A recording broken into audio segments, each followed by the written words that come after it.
Je suis donc le président fondateur du parti Rapide, c'est le Rassemblement pour l'alternance pacifique et l'indépendance démocratique. Parti politique qui a partagé pendant 6 années depuis sa création les points de vue de l'opposition gabonaise. Je suis donc un militaire à la retraite. J'ai au lendemain de ma retraite décidé de faire de la politique et c'est ce qui fait que moi aujourd'hui une personnalité politique avant que d'être président de parti politique. Non, vous savez, on ne peut pas parler des avancées, on ne peut pas parler de statu quo des avancées. Moi, je pense que, à l'exemple de certains pays en Afrique, l'alternance pacifique en Afrique peut constituer une légère évolution, je dirais mi-figue, mi-raisin. Parce que vous avez des pays comme l'Égypte, du général Al-Sisi, qui a réussi sa transition. À l'époque déjà, nous avions, avec le général ATT du Mali, une transition qui avait réussi. Vous savez, ce sont des transitions qui partent toujours d'un coup d'État militaire.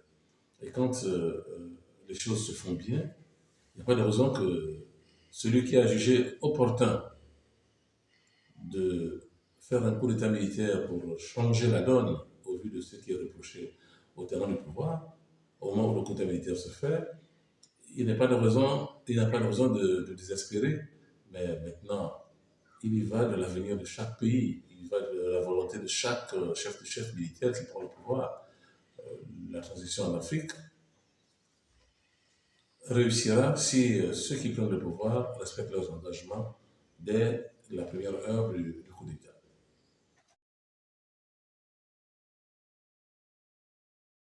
Écoutez, les militaires ne sont pas au départ des hommes politiques.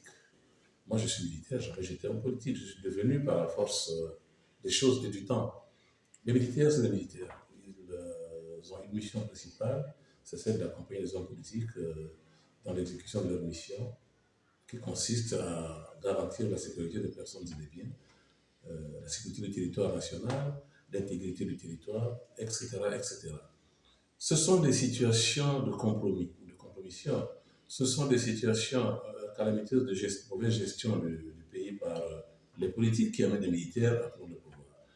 Moi, je crois que aujourd'hui, le Gabon connaît pour la première fois, parce que le coup d'État de 1964, c'était un coup d'État flash, qui d'ailleurs n'a pas permis aux Gabonais, de l'époque et d'aujourd'hui, de juger de la quintessence, de la valeur d'un coup d'État. Aujourd'hui, nous avons un coup d'État baptisé coup de liberté par les, on peut les appeler comme ça, par ceux qui ont fait le coup d'État, qui permet au Gabon de juger, d'apprécier, de voir, et puis de se dire qu'est-ce qu'un coup d'État réellement. Le coup d'État, c'est un changement de régime par la force. Le Gabon vient de vivre un coup d'État militaire depuis le 30 août 2023. Le Gabon est sous actuellement un régime militaire, un régime d'exception. C'est un régime de transition, tel que l'a annoncé le président de CTRI, qui est également président de la transition, chef de l'État, chef suprême des armées. Il en a fait des promesses comme tout putschiste. Il a fait des promesses, des engagements, il en a pris. Mais il faut accorder à ces militaires, vous savez, je l'ai dit tantôt, les militaires n'ont pas pour objet, n'ont pas pour mission principale la gestion d'un pays. Ce général qui est aujourd'hui à la tête de cette série est d'abord un militaire. C'est un intellectuel, certes, c'est un militaire. Il faut lui accorder quelques circonstances atténuantes. Dans la chaleur du coup d'État, les engagements ont été pris. Au fur et à mesure, nous observons le déroulement de certains de ces engagements, mais nous constatons aussi des surprises, des engagements qui n'ont pas été pris, qui en cours de chemin semblent être la volonté du peuple, parce que simplement un dialogue aurait été organisé et nous sommes sortis du cadre des engagements du chef de l'État qui, lui, venait pour, comme son nom l'indique, c'est un comité pour la transition et la restauration des institutions.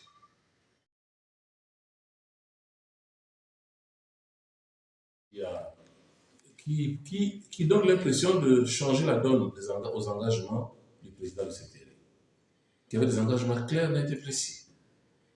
restaurer les institutions, rendre la confiance au peuple gabonais, rendre le pouvoir aux civils, et puis continuer à faire du Gabon un pays d'un état de droit. Bon, malheureusement, aujourd'hui, nous avons l'impression que les choses vont dans tous les sens. Les choses vont dans tous les sens parce que le président de CTRI a un gouvernement. Vous avez suivi les déclarations du président. Il a un gouvernement qui donne l'impression même que le gouvernement ne suit pas le CTRI. Pourquoi ce sont des cloches discordantes?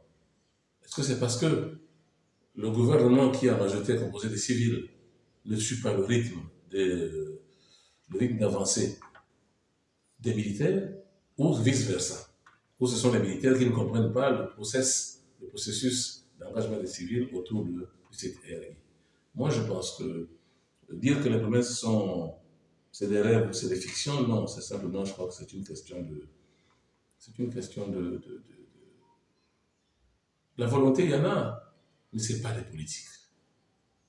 Il y a une méthode, la politique, c'est de la politique, vous savez. On a même l'impression, quand on écoute quand on suit notre transition, qu'il y a des contradictions. On avait tous compris qu'il fallait assez de temps pour le président Oligui pour qu'il gère la transition. À OIM, ça a été demandé 5 ans. Au dialogue, ça a été demandé de revoir plus long. Et aujourd'hui, le président même dit qu'il estime que c'est trop. C'est vrai qu'il a raison de dire qu'on ne peut pas engager des finances publiques pour les gros investissements dans la transition, parce qu'aucun opérateur économique ne viendrait soutenir le Gabon. Ça, c'est vrai, tout est vrai. Alors, il y a comme une espèce d'amateurisme, comme une espèce d'hésitation. Il faut savoir ce qu'on veut exactement. Ou alors le président suspend tous les travaux qu'il est en train d'exécuter, qu'il se concentre sur la restauration des institutions. Et puis au bout de 2 années, on va aux élections avec ou sans lui. Et au vu des résultats, d'abord, du référendum, et 2, des élections présidentielles à venir, s'il est candidat, s'il est élu, je ne vais pas dire élu, mais élu, s'il est élu, alors il déroule son calendrier. Mais là, on a l'impression que ça hésite, ça avance de 2 pas, ça recule de 3 pas, ou alors ça recule de 2 pas, on fait du surplace. C'est vrai qu'il y a des investissements, c'est vrai que le développement du pays est en train de se faire. Est-ce que c'est le rôle d'un comité pour la transition? C'est vrai qu'on ne va pas laisser les rues dans l'état où c'était. Il y a beaucoup. Ce pouvoir de transition mérite des félicitations parce que beaucoup de choses ont été faites. Mais il faut qu'elles soient faites dans les règles de l'art. Il faut qu'elles soient faites en respectant les engagements du président du CTRI. Il faut que tous ceux qui concourent aujourd'hui à remettre en cause ces engagements soient mis sur la table publique. Je prends l'exemple des politiques. Le chef d'État doit recevoir les politiques, discuter avec eux, qu'ils justifient sa prise de position sur le PDG ou sur les autres partis politiques. Il n'y a pas de honte à cela. Pourquoi il y a quand même eu un cloisonnement entre aujourd'hui le CTRI et les partis politiques? Pourquoi ce cloisonnement? Alors qu'au début, le président a donné sa volonté dans la charte, la liberté d'expression, en demandant aux partis politiques de mener leurs activités. Qu'est-ce qui s'est passé entre la rédaction de cette charte, la prise de pouvoir, parce que la charte, forcément, a été rédigée avant, la prise de pouvoir et la mise en écart des politiques? Demain, les Gabonais vont aller, nous sommes Gabonais, vont aller au référendum sans les politiques. Ok, c'est une expérience, il faut tout essayer. Non, il n'y a pas de fiction là-dedans. Le CTRI sait ce qu'il fait. Le président de la transition doit avoir un calendrier, sinon un agenda. Maintenant qu'il le déroule, et puis on jugera le maçon au pied du mur.